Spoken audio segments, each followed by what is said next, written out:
So what I like to do is I like to include the elements in my living environment. And I also encourage my clients to do the same. Because just by observing the elements, you can start to understand more of their function in the natural world, but also within your own body. And by doing that, it will help you to understand how to use the elements to bring balance in body and mind, to influence the state of your consciousness, to augment your dietary and lifestyle practices, to help you to restore and maintain your health, but also to strengthen your relationship with nature. So the first element is water. And because Ayurveda understands that each of us is a microcosm of the macrocosmic world, in other words, we understand that what exists in nature can also be found within our own constitution. We see water in the rivers and the lakes, oceans and rain, but we can also see water within our own constitution as our blood, as our urine, as our blood, sweat, tears, and saliva. And so when a person has an excess of water within their constitution, you could see things like water retention, swelling, lymphatic stagnation, or lymphatic congestion. And then we have earth. And really, I mean, you can choose any object. You don't have to copy me. Just whatever you associate with each of the elements would work. And I just kind of create this into a small space and keep it around my meditation area. So now we have earth. So this is a piece of coral. And we can see earth as, a very manifest element that's, heavy, that you can touch, that's tangible. It's the most, matter or dense of the elements. So you can see it in the rocks, in soil, in the mountain, in tree bark, and you can see it in the physical body as your bone, your fingernails, your teeth, your hair, and anything really that gives structure and density and actually provides a home for the other doshas, the other elements to live. And then we have air and ether. And so I usually just pick a plant to represent air and ether for me. And air and ether often gets translated to be wind in Ayurvedic medicine. Air and ether, which is quite the opposite to earth. Remember, earth is manifest, it's dense, you can feel it, you can hold it, you can touch it. But air and ether, or wind, you cannot see directly. So we say it is subtle in Ayurveda. And so how do you know when wind is there? Well, like if you look out the window, I know wind is there because I can see its effect. I can see that there's a tree branch moving right now, and so I know wind is there. And so it's the same thing in the human constitution. We know it's there by our blood circulation. Actually, anything that's moving is governed by wind. My mouth is moving now because I'm talking, and so that's governed by wind. My hands are moving, my eyes are blinking. I'm recollecting thought, so I'm pulling forth information that's governed by wind. My mouth is going up and down, it's governed by wind.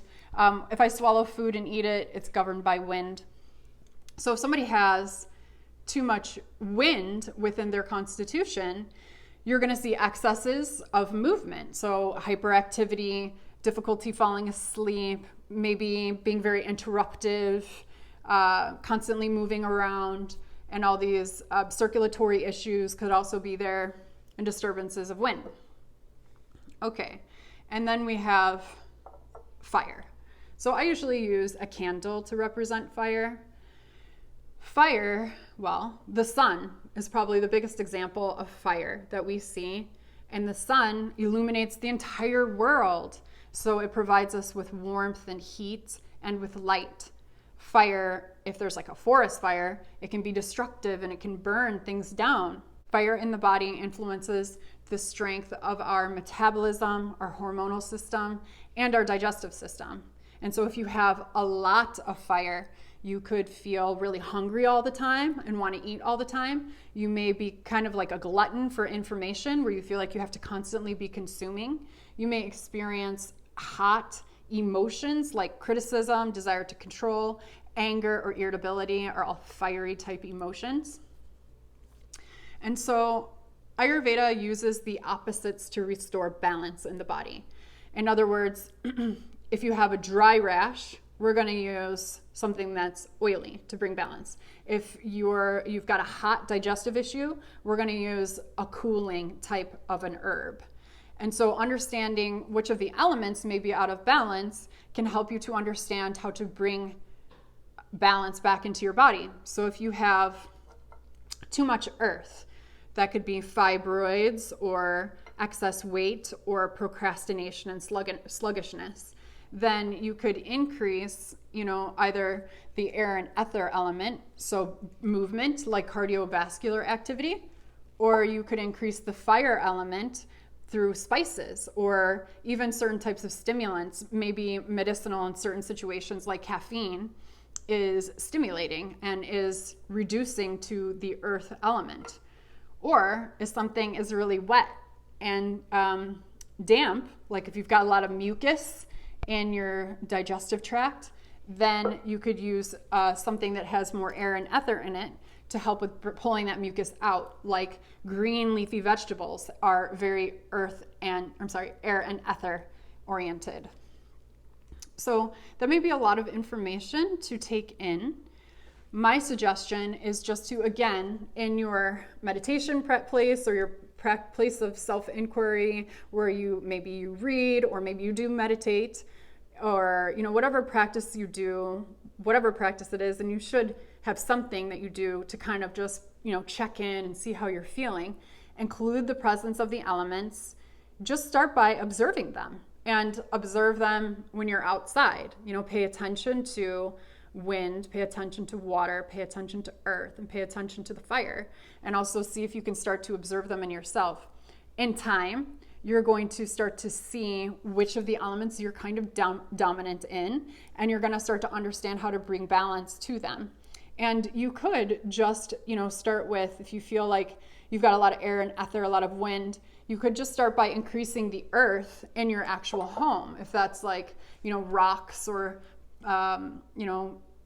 things that are more dense in nature, or in practices that are like a seated long practice, you can just really start to experiment with it. Of course, you can certainly pick up some books and read about it as well. But I do think there's something to be said about our experiential knowledge of something, which comes from observing and experiencing. So thank you so much. I hope that this information aids you on your path. If you have any questions or you'd like to share anything about your experience in exploring or using the elements, I'd love to hear about it and support you.